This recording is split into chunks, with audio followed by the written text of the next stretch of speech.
Hola, buen día. En este video vamos a explicar cómo armar un relevador de estado sólido. Para ello nos vamos a guiar en el siguiente diagrama. Lo vamos a estar simulando en Proteus y lo vamos a armar en físico. Antes de armarlo hay que considerar algunas conexiones. En este caso estas son las conexiones de un MOC 3020. Un MOC es un dispositivo que combina un optoacoplador con un TRIAC, lo que permite el control de alta potencia a través de una señal de control de bajo voltaje. En un circuito de relé de estado sólido, el MOC actúa como el elemento de activación del TRIAC en la carga.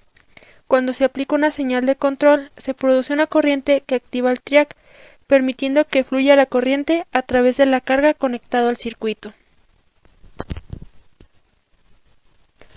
Aquí podemos observar las conexiones de un TRIAC BTA16620, que es el que utilizamos para la elaboración de nuestra práctica. Un TRIAC es un dispositivo electrónico que se utiliza como interruptor controlado de potencia, capaz de controlar la cantidad de corriente que fluye a través de una carga eléctrica como una lámpara, un motor o un calentador. El TRIAC es capaz de encender y apagar la corriente en un circuito de corriente alterna, de forma rápida y precisa, lo que lo hace útil en aplicaciones de control de velocidad, control de temperatura, iluminación y muchos otros sistemas de control de potencia. A continuación, vamos a explicar cómo fueron sus conexiones tanto en Proteus como en forma física.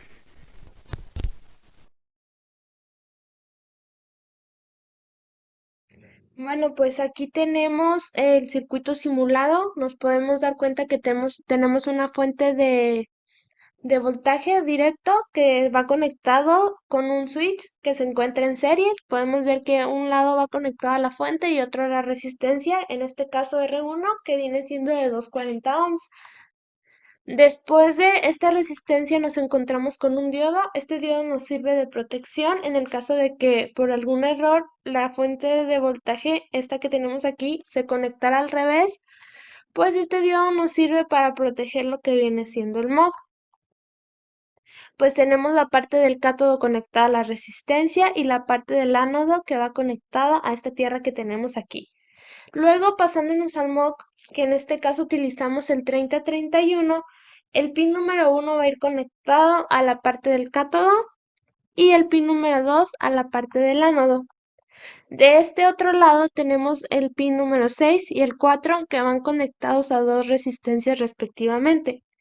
El pin número 6, como podemos observar, se dirige a la resistencia 2, que es la de 180, y el pin número 4 se dirige a la resistencia 3, que es la de 56 ohms. Después tenemos este triac, que es el BTA06600B, donde esta pata de aquí que tenemos arriba va conectado a la resistencia de 180. La pata que tenemos aquí en medio va conectada a tierra y esta otra de aquí va conectada a la resistencia de 56 ohms. Podemos ver también estos dos elementos que se encuentran en serie. Tenemos un foco de 120 volts y una fuente de voltaje de corriente alterna. Y estos mismos dos elementos que están en serie van conectados a tierra.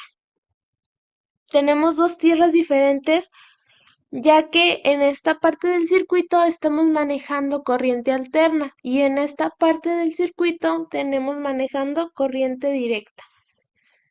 Si simulamos, podemos ver que aquí el foco no hace nada, pero es porque tenemos el switch abierto, entonces significa que el voltaje no está pasando, pero si cerramos el switch, podemos darnos cuenta aquí de este lado que el foco ya encendió y pues podemos ver que nuestra simulación funciona.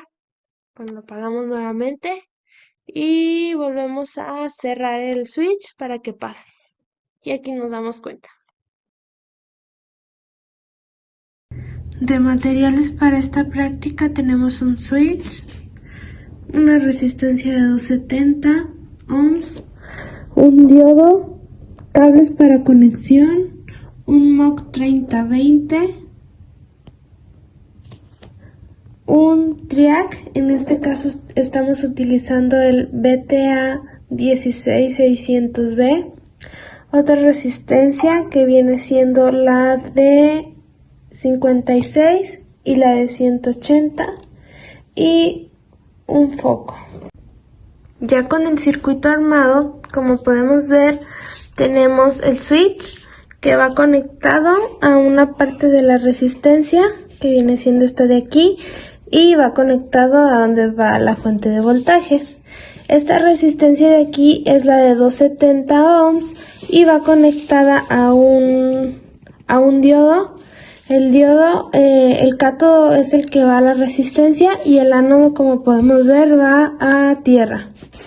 Luego tenemos otras dos conexiones, estas dos que estoy señalando. Esta conexión de aquí, que corresponde a la del cátodo del diodo, va conectado al pin número 1 del MOC. Y esta otra conexión va conectada al pin número 2. De este lado tenemos conectado el MOC. Sabemos que este diodo, en el caso de que la fuente se conectara al revés, evita que se nos dañe el MOC.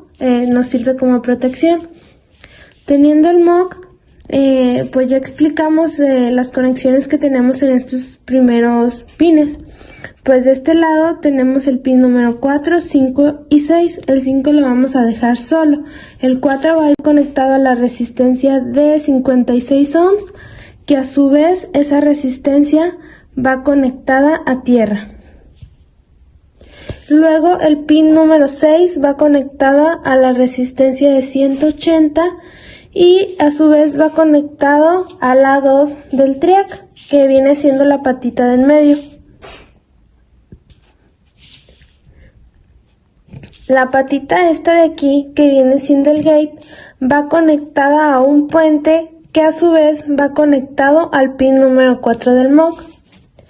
Y el A1, que viene siendo la otra patita que nos queda, va conectada a tierra. Igual, de este lado donde conectamos el A2, tenemos un cable suelto, que viene siendo este de aquí, y el que va a tierra tenemos otro cable suelto. ¿Para qué nos sirven estos cables? Pues de ahí conectaremos el foco para comprobar que la práctica salió.